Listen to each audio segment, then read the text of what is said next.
Lights, camera, action.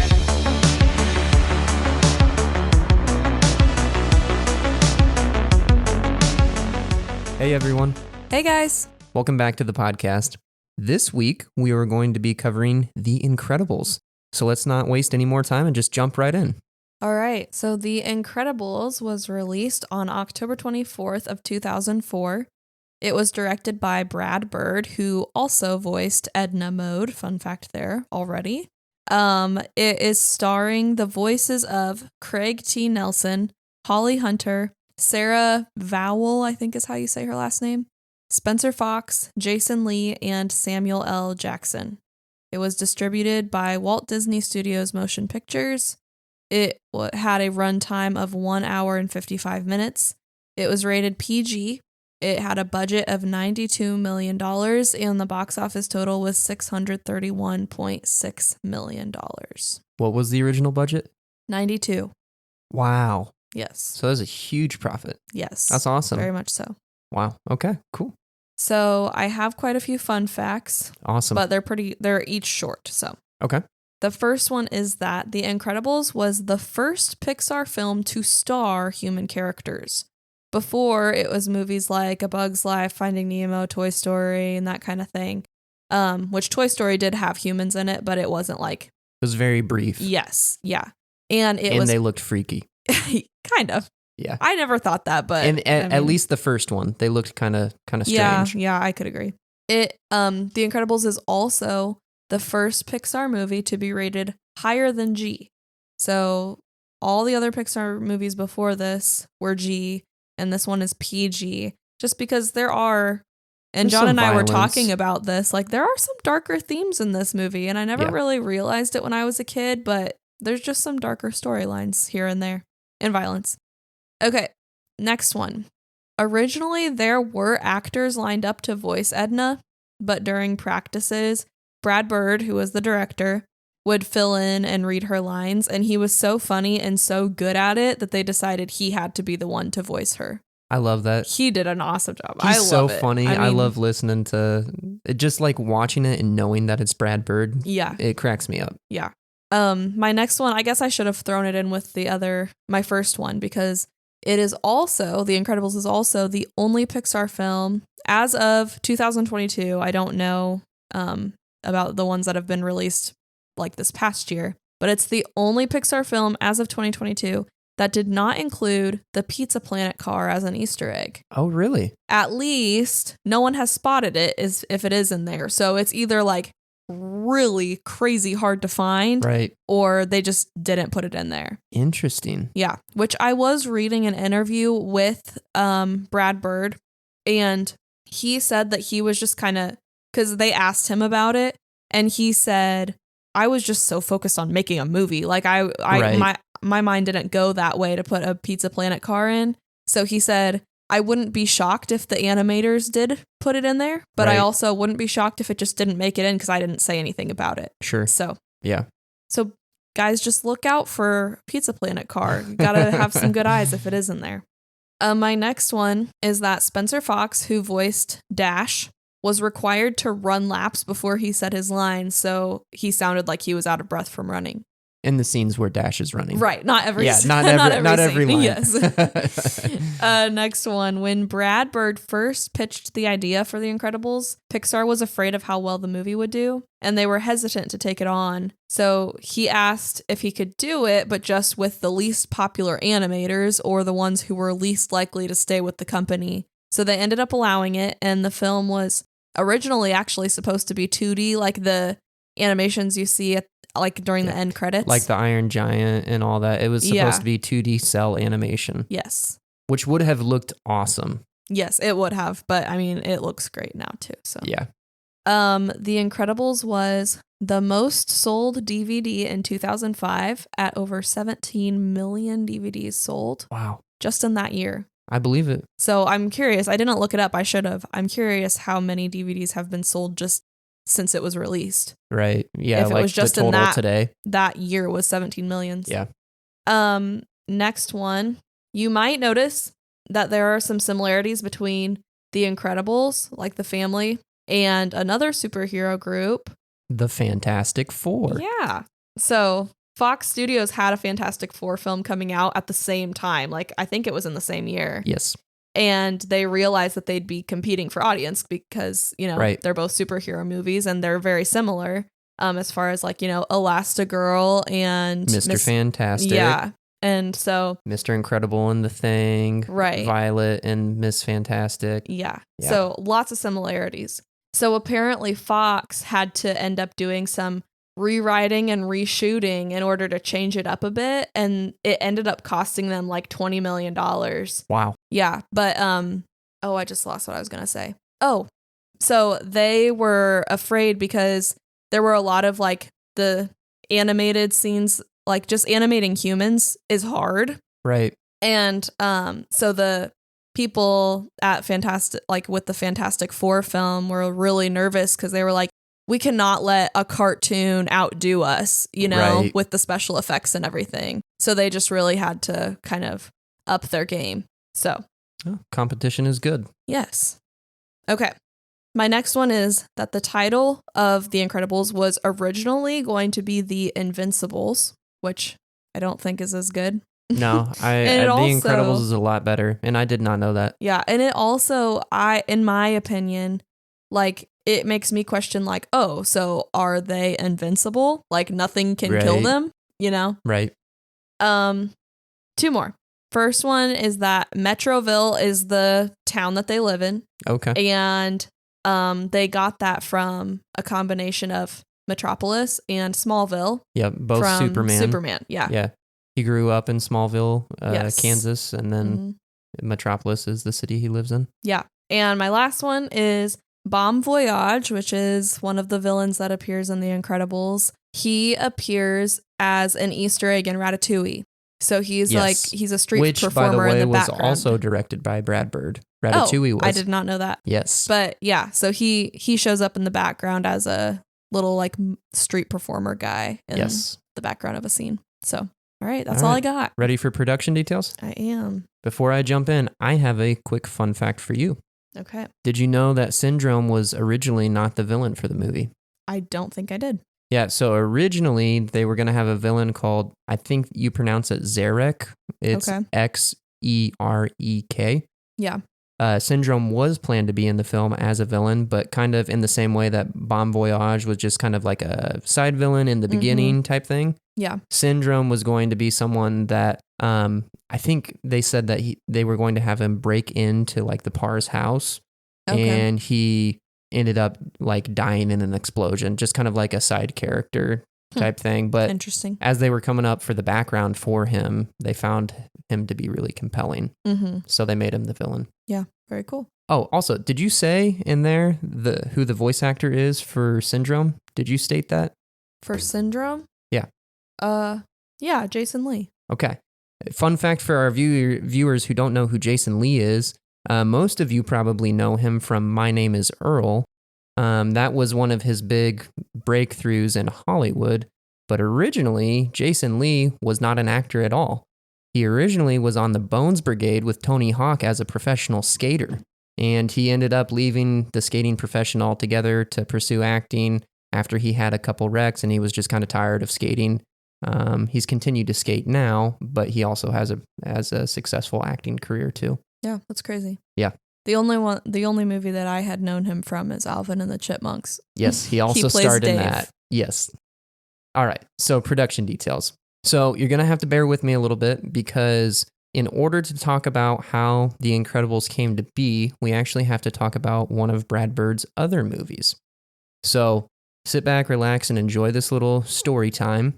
But so Brad Bird often looks to his personal life for inspiration in his work. For example, back in the early 90s, Brad was working on The Iron Giant. And Brad's inspiration for this movie comes from the tragic death of his sister, who was fatally shot and killed by her estranged husband. In the midst of her coping with this tragedy, Brad pitched the film idea for The Iron Giant to Warner Brothers based around the idea, quote, what if a gun had a soul and didn't want to be a gun? And Warner Brothers was moved by the pitch, and Brad signed a production deal with Warner Brothers Feature Animation to produce his first feature film. So The Iron Giant was Brad's first ever feature film that he worked on, and it was highly inspired by a tragedy in his own personal life, the death of his sister.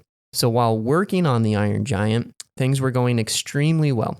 Despite having an understaffed crew, Bird and company were able to finish the film in half the time and with half the budget of other animated features, and the future was looking pretty bright. So just to recap and summarize, we're in the middle of the 90s.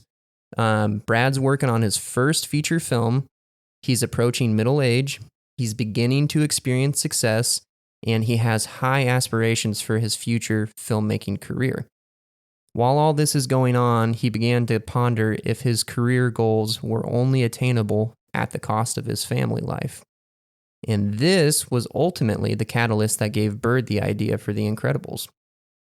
So after The Iron Giant, Bird was reconnected with one of his old friends from CalArts, which for those of you who don't know, it's an art school in California that has produced a lot of successful animators and filmmakers. So Brad reconnected with one of his old friends from CalArts, who just so happened to be an executive at Pixar. And shortly thereafter, Bird and Pixar signed a multi-film contract in May of 2000. So you would have been 1 month old when that happened. That's correct. The Incredibles was written and directed solely by Brad Bird, which was a departure for Pixar, as they had traditionally had 2 to 3 directors per film up to that point. And while working on the film, Brad continually pushed his team to the fullest, always pushing for them to never compromise the script because of technical limitations. Most notably, the animation team pushed for Violet to not have long hair or have any part of the hair covering her face. Instead, they requested that she have pigtails because it's easier to animate. Can I say something real quick? Of course. About that? Yeah. Do you have any more about Violet's hair? I do. Oh, then I'll let you go because you might say what I was going to say. Okay. So, evidently, while working on Monsters, Inc., the team encountered numerous issues trying to animate the hair for Boo, which is why she eventually ended up with pigtails. And Brad did not grant their request and pushed them to not take the easy route. Brad often pointed out that her hair was a strong story point throughout the film. As she was kind of more in her shell and less confident in herself, the hair covers up more of her face. Mm-hmm. But it's not until after the plane crash that her mom has this really sweet heart-to-heart with her and says, look, these guys are going to kill you. Mm-hmm. And I believe in you. You have to protect your brother and you have to stay safe. And she reaches over. This is Helen, Yes. her mom, reaches over to Violet and combs one side of her hair behind her ear. And it's kind of this symbolic gesture of, like, I believe in you. You can do this. And Violet coming out of her shell. And then later in the movie, Violet combs the other side of her hair behind her ear to show that she's confident in herself. Mm-hmm. So were you going to say anything on that? Yeah, you didn't say what I was going to say. Okay. So I had read that they actually, because Violet's hair was so hard to animate, which, I mean, they did a great job. It looks great. Yes. But because it was so difficult, they actually animated her just without hair. Yes. And just added it all like at the last minute. Yep. And there's actually numerous like blooper reels that you can look up on YouTube, if they're still on there, of when they originally tried to animate Violet's hair because they hadn't figured out how to do it properly. Her hair would like look like this crazy scribble just going across the screen, like it, like almost an explosion of hair, if you can imagine that, just like going crazy constantly. So it's pretty funny to look at. Mm-hmm. So anyways, on that note of the technical difficulties of animating this film, supervising technical director Rick Sayer, I think I'm saying that right, he said, there was nothing easy about this film. Fire, water, air, smoke, steam, explosions, hair, and human skin was not something that Pixar had mastered yet, end quote. But Bird continued to push his team through these difficulties, and they ended up producing one of Pixar's greatest films. And that is all that I have for production details. Okay. So Emily, on a scale of 1 to 100, how would you rate this movie? It's hard to not let nostalgia get in the way because Yes. like growing up, like this was like me and my dad's favorite movie. Yeah. And I mean, I think it's still my dad's favorite Disney movie, probably. Yeah. I'm just going to let nostalgia get in the way. So Okay. I'm going to say probably like a 92, 93, maybe. Okay. I was thinking the exact same thing. Oh, okay, cool. I think 93 is how I would go. Mm-hmm. And I don't feel that I'm letting nostalgia get in the way because I do love this movie. I distinctly remember seeing it in theaters with my mom and dad. I can remember everything about it. I had gotten a Mr. Incredible toy and a Happy Meal like that day. My mom and dad, we lived out in the country, so when we got back into town, we stopped at my grandparents' house. I got to see my grandpa and grandma. I showed my grandpa my Mr. Incredible toy. He thought it was pretty cool. And then I brought that toy, that little McDonald's Happy Meal, Mr. Incredible, into the theater with me. And I remember being blown away. I thought that movie was so cool. But that being said, I feel like if I was being blinded by nostalgia, I would give this movie a higher rating. There's no doubt in my mind that this movie 100% deserves to be at a 90% or above. Mm-hmm. But there's not really any reason, any dislikes or anything like that of why I don't feel like it should be like 96, 98 or anything like that.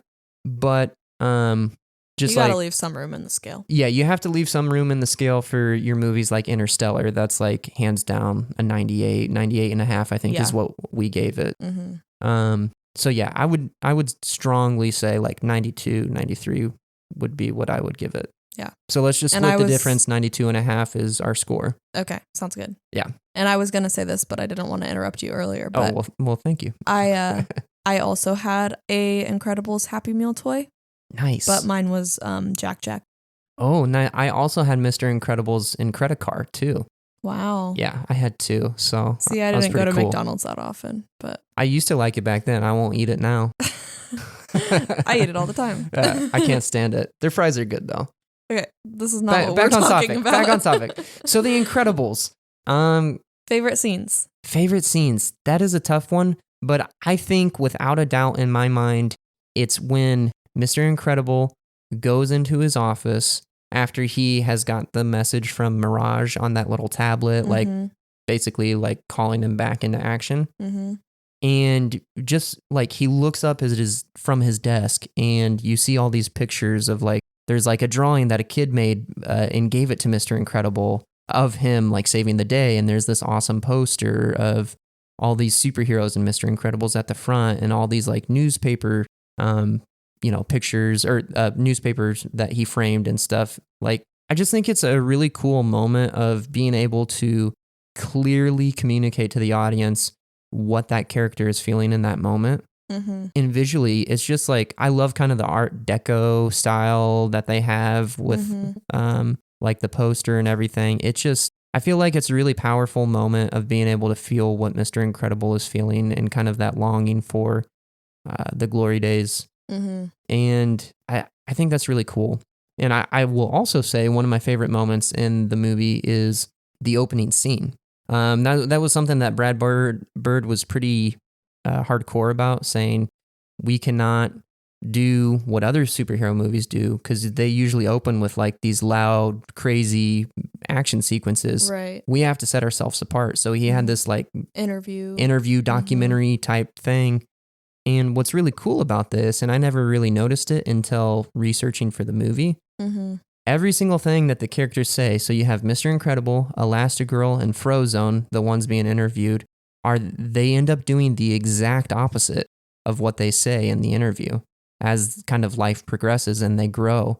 So Mr. Incredible talks about kind of wanting to settle down and have like a calmer life, speaking to like, I just cleaned up this mess, like, can it stay clean? Like he kind of 5 minutes. Yeah, exactly. He kind of wants things to calm down, but then he's the one who ends up having a struggle to adjust. Mm-hmm. And then Elastigirl says, are you kidding me? I'm never going to leave the world to the guys, girls, we can't do that. We got to stay on top. And I don't think so. Yeah, I don't think so.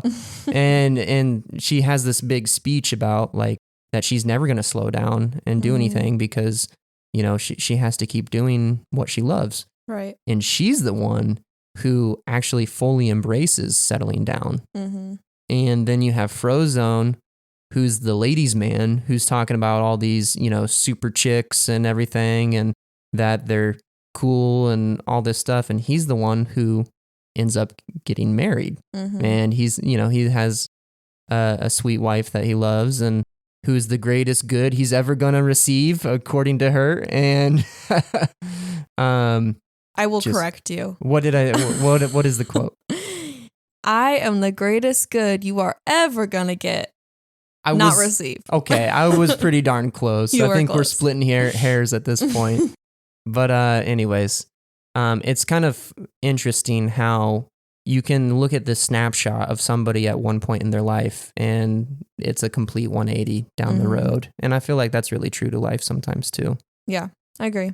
I also really like the opening scene, and I don't know if I have like a favorite scene out of the whole movie. One that's like that just popped into my brain that it's not like my favorite scene or anything, but I think it's funny is when Dash, you know, gets sent to the principal's office for Yes. putting the tack on the chair, and he gets home and Helen is telling Bob, you know, like Dash got sent to the principal's again today, and Yeah. Bob asks, you know, like for what? And Helen tells him, you know, like He's like, whoa, well, you got caught on camera and you still got away with it? You must have been booking. Yeah. Like, it's so funny. yeah, it is. It is very funny. But yeah, I just always laugh at that scene. And I don't know, I just think the animation is so good in this movie, especially for being 2004. Yeah. Like, it's crazy. Just like, especially like when he goes to the island and, you know, you see all the, like the trees and the, Yeah. you know, the greenery and everything. And just, it's just so good. Yeah, I agree. And I think, to tell you the truth, there's a lot that we could talk about in this movie. Mm-hmm. I honestly think we could split this episode into like 2 or 3 if we dug into everything, Mm-hmm. because this movie is just loaded. I wrote a Mhm. paper about this movie in my college English class. There really is a lot to unpack and a lot of really cool stuff, and kind of like we touched on earlier, that there really are a lot of adult themes, not like in a bad way, but just like there are some darker kind of undertones and storylines in this movie, and I think that's why I have a lot of respect and appreciation for it. Mm-hmm. Because you look at something like, for example, comparison, Avatar: The Last Airbender. Mm-hmm. Phenomenal animated series that won loads of awards because it depicted the reality of war. But it was still a phenomenal children's program. Right. You know, it definitely wasn't like promoting, oh yeah, war is good. It was actually definitely against that.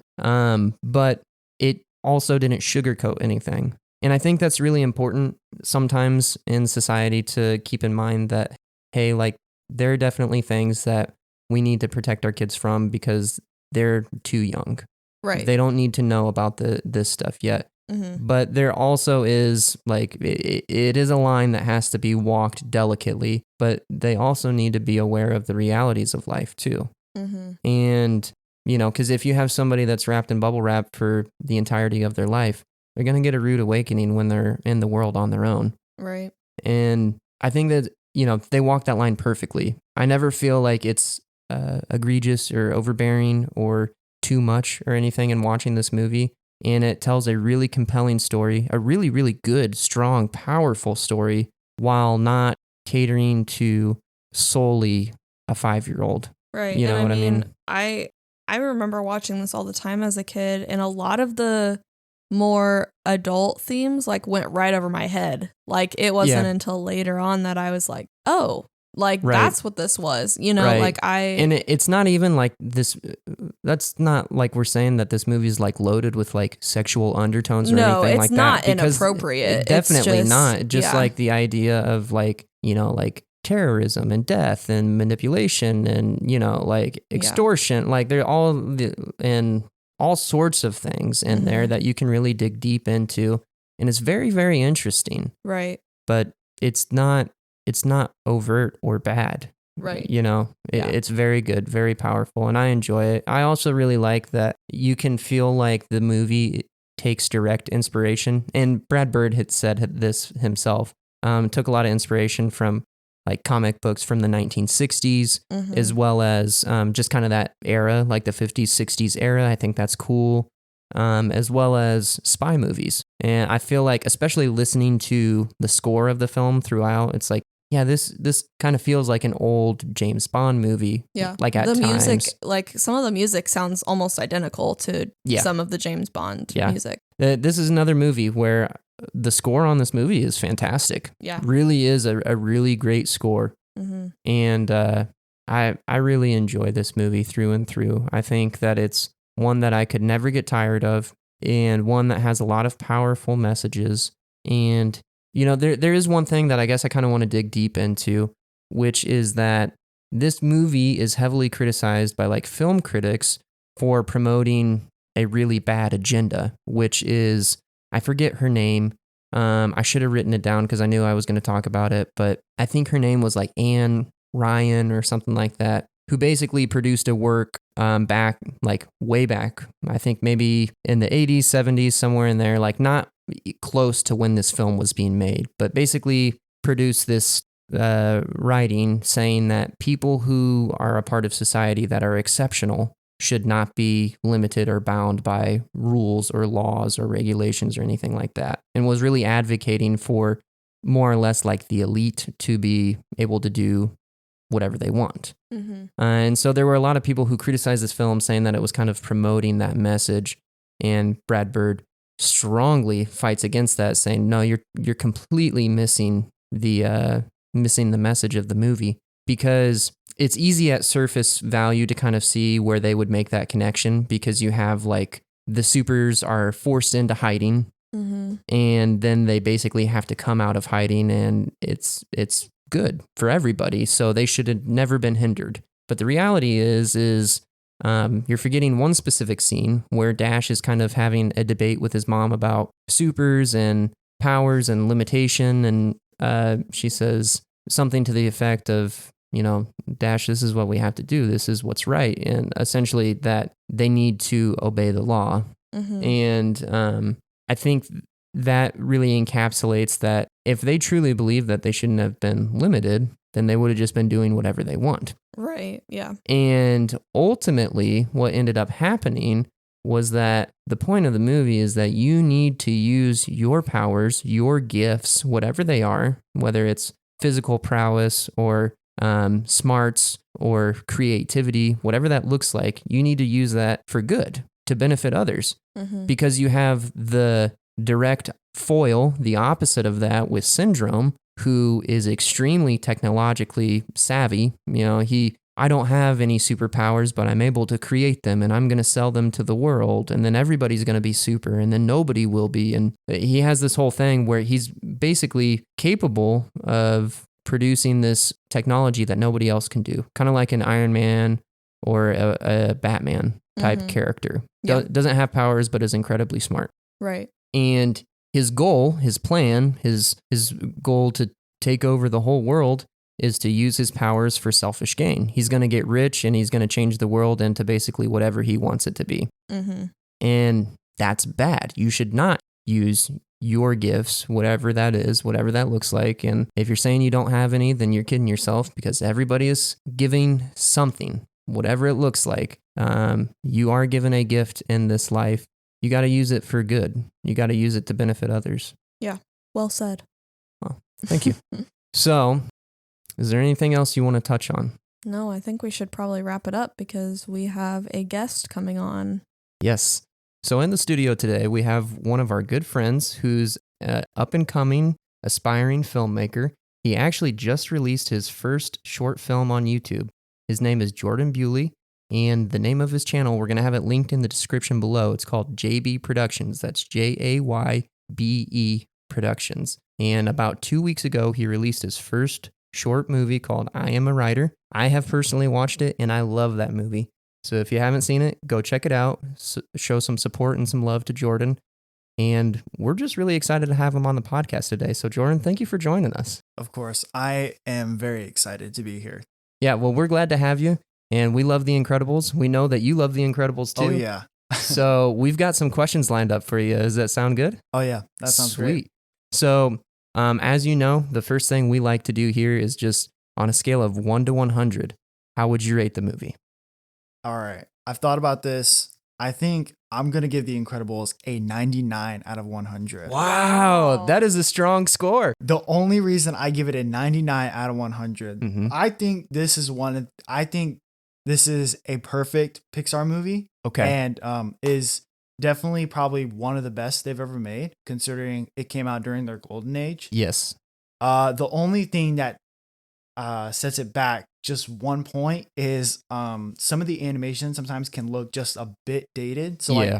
like the background human characters are like, yikes. Yes. But other than that, perfect movie. So, would you say that this is your favorite Pixar movie? No. Personally, I think my favorite Pixar movie would be Wall-E. Oh, That's that's our one of our favorite, too. favorites too. Yeah. But this is probably my second favorite Pixar movie. Okay. And those are two super strong Pixar movies. Yes, they So, are. okay. Well, we know your rating, which we will say, Emily and I both agreed. We gave it a 92.5. Not Okay. for any reason other than we like to leave a little room on the scale. Mhm. So, like for Interstellar is the highest movie we've rated at a 98. Okay. But to be truthfully honest, I don't have any critiques of The Incredibles. Me either. There's no dislikes, nothing that I think could have been improved. I think it's a solid movie all the way around. Me as well. Okay. Em, do you have a question for Jordan? I do. Okay. Your next question is, do you have any like favorite scenes that just stick out to you from The Incredibles? Favorite scene from The Incredibles. Man, there are so many great scenes in this movie. I think if I had to say my favorite scene is this is my favorite scene, when the family has reunited and they're like fighting all the bad guys that are coming at them, and then they just strike that Fantastic Four pose. Yes. That is probably my favorite scene in the movie because it just shows that like they're like a family of superheroes, and it's so cool and it's full of life. is. And then Mhm. not only that, but the score in this movie just goes so Yes. hard for no Mhm. reason. So it's just like, yeah, that's probably my favorite scene in The Incredibles. Very nice. Okay. Who is your favorite character? Oh man, I think my favorite character would probably have to be Edna Mode. Yeah, She's not yeah. she's not in the movie for long, but she has two scenes, and those two scenes are like the funniest scenes out of any Pixar movie, and she steals any scene that she is in, which is awesome. Yes, I agree. We quote a lot of her lines to each other. So do I. So, Jordan, when we asked you to jump on the podcast with us, you took some time and did some research on The Incredibles, didn't you? Yes, I did. Okay, awesome. Well, let's hear about it. Some of the fun facts or anything that you found. We'd love to hear it. Okay, so I have a few fun facts. Okay. Just give me 1 second. Yeah, while of course. I pull them up. Let's see. You guys might have already talked about this already, but one fun fact about the casting is that Lily Tomlin was considered for the part of Edna Mode, but turned it down when she heard Brad Bird's voice performance, saying, "What do you need me for? It's perfect." Oh, really? So we did talk about Brad Bird, like being the voice of Edna and that he sounded the best. And I knew that Lily Tomlin. Yes. Yeah. I knew that she was offered the role, but I didn't know that she pushed Brad to take it. Yeah. That's awesome. It was really awesome. Yeah, that's very cool. Okay. Another fun fact is that Lou Romano voices the angry teacher that like sends Dash to the principal's office, and he also voices Alfredo Linguini in Ratatouille, Oh. and that was also directed by Brad Bird. Yeah, I didn't know that. I knew that was directed by Brad Bird, but I didn't And now know when that. I hear his voice, I'm like, yeah, that's definitely him. They sound very familiar. Yes. So you actually did know that, Em. Oh, well, maybe I forgot. I told you while we were watching, I said, hey, that guy voices Alfredo in the in it's Ratatouille. coming back to me now. Yeah, I remember now. Okay. Awesome. But yeah, actually, I think I'll say that for later. But Okay. while we're talking about the movie, so yeah, those are my fun facts that I found Sweet. out. Awesome. Thank you for sharing. Of course. Okay. So is there anything that you want to touch on before we jump into some trivia? No, I'll save that for like kind of like my review. Okay. Perfect. So we do have like about 5 questions. A couple are gimmies, and I know that you love movies as much as we do. Okay, So cool. I'm sure that you're probably going to get the majority of them, if not all. But we've got about 5 questions here. So first one, what is the name of the villain who shows up at the very, very end of the movie? Bon Voyage. No.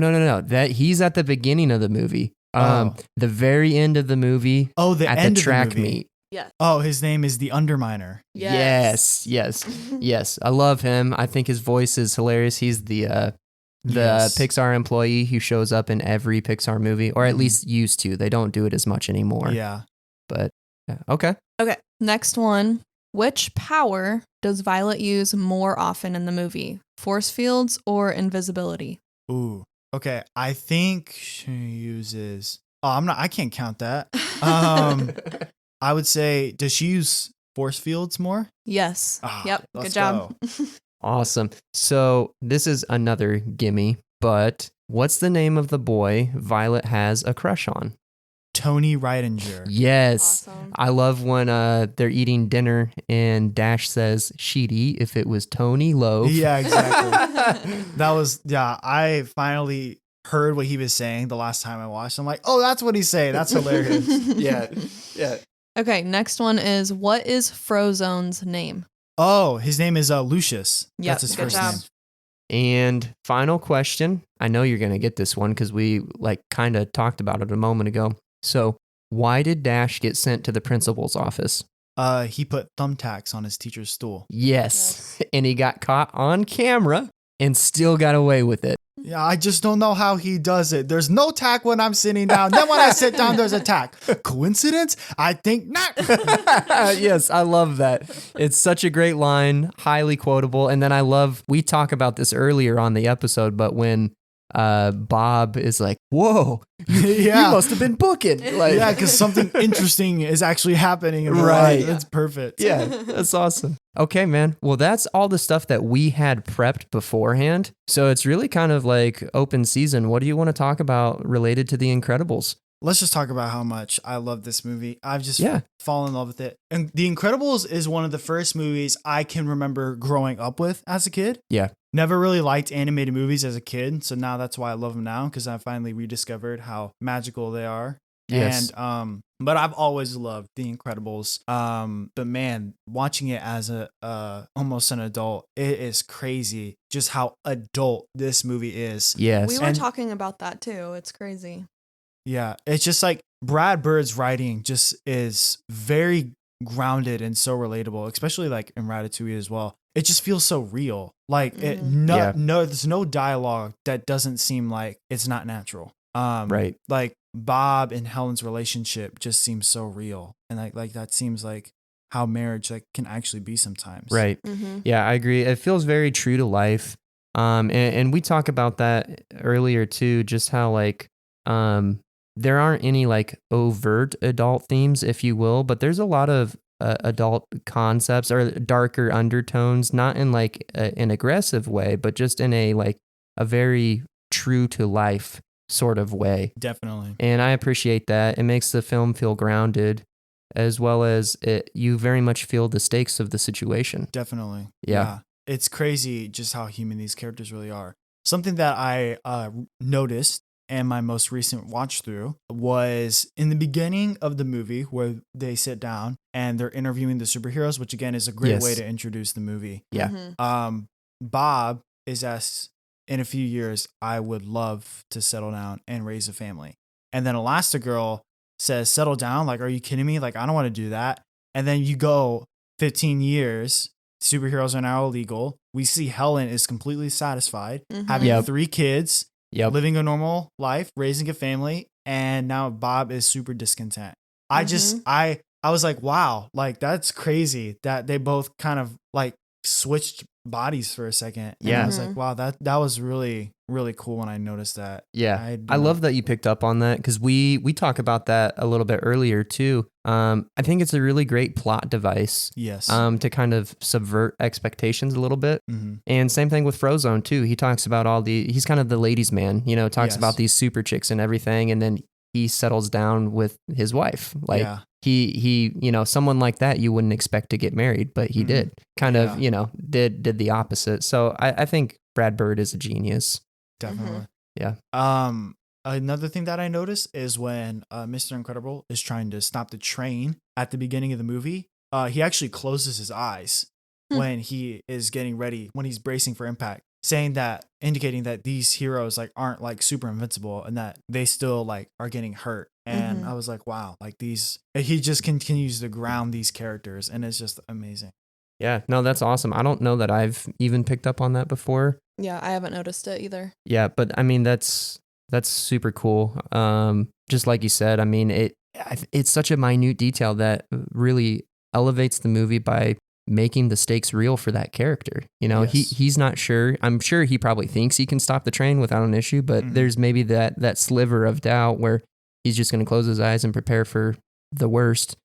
And it makes it feel very, very real. That's awesome. Yeah, I think one of my favorite things about this movie is Syndrome. While doing some like research about what other people thought about this movie, one common thing that I came across is that Syndrome is without a doubt the best Pixar villain in any movie. Like it wasn't even close. Number one was always Syndrome, and I would definitely agree. Yeah, I would too. Yeah, I also agree. I think it's really interesting because The Incredibles set a lot of standards kind of for the industry, but also just like the superhero genre. Like Brad Bird single-handedly got rid of the whole like villain monologuing trope. Yes. He pointed out how kind of silly that was, and people don't ever do it anymore because he's like, yeah, he's right, actually. Yeah. And but then it's kind of become a trope where in filmmaking today, especially in superhero movies, you have it in Wonder Woman 1984, you have it in Iron Man 3, you have it in one of the Val Kilmer Batman movies, and which actually happened before The Incredibles. Yeah. But even still, it's all over the place where the villain is connected to the hero by, like, oh, he hurt my feelings or something like that. And I really feel like Brad is kind of a guy who popularized that and used it to the best of like the story's ability. He kind of he really made it work well for the story, and a lot of people followed suit because of it. Yes.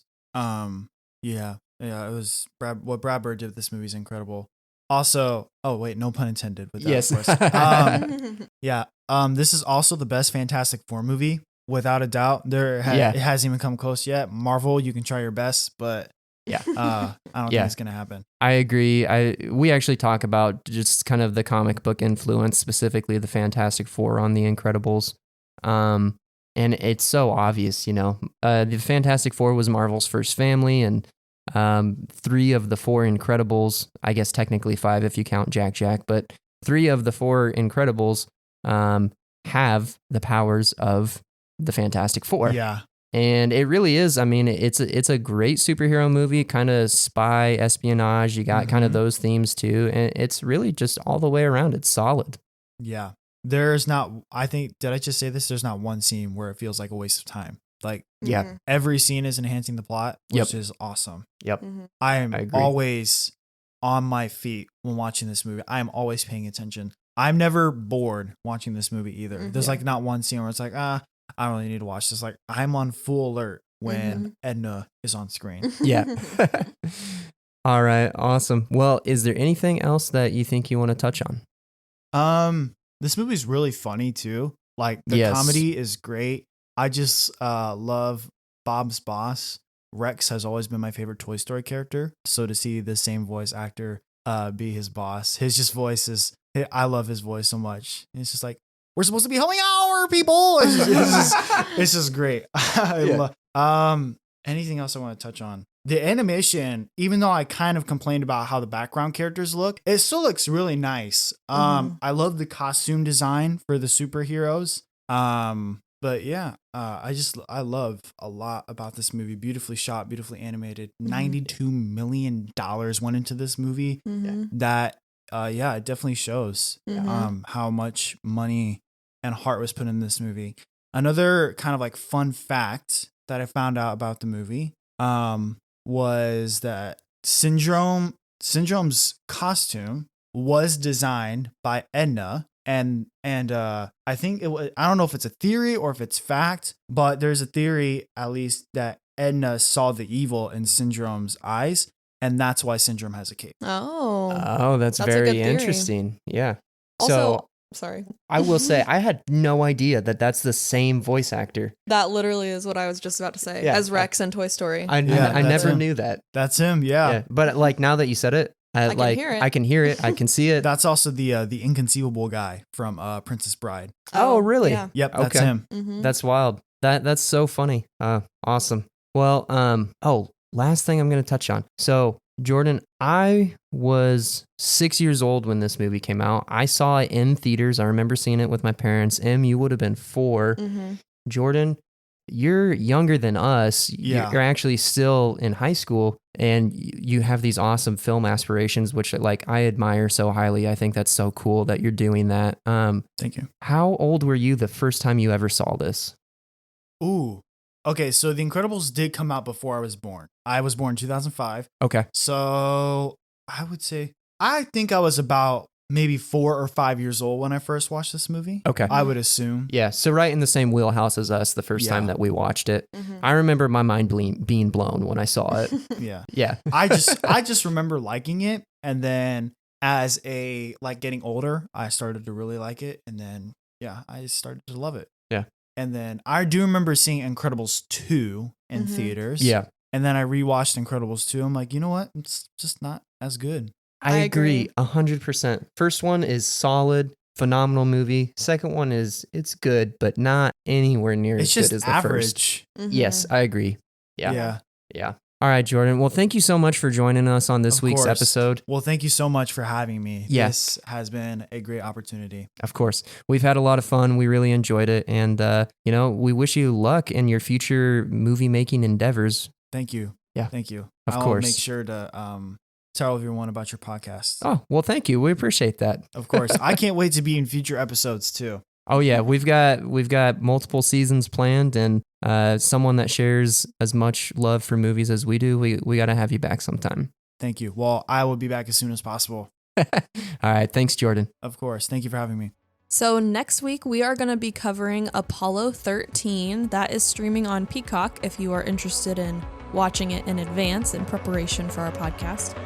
So thank you so much for tuning in this week. We had a lot of fun talking with Jordan, and just thank you also just for your support and the comments and likes that you've left.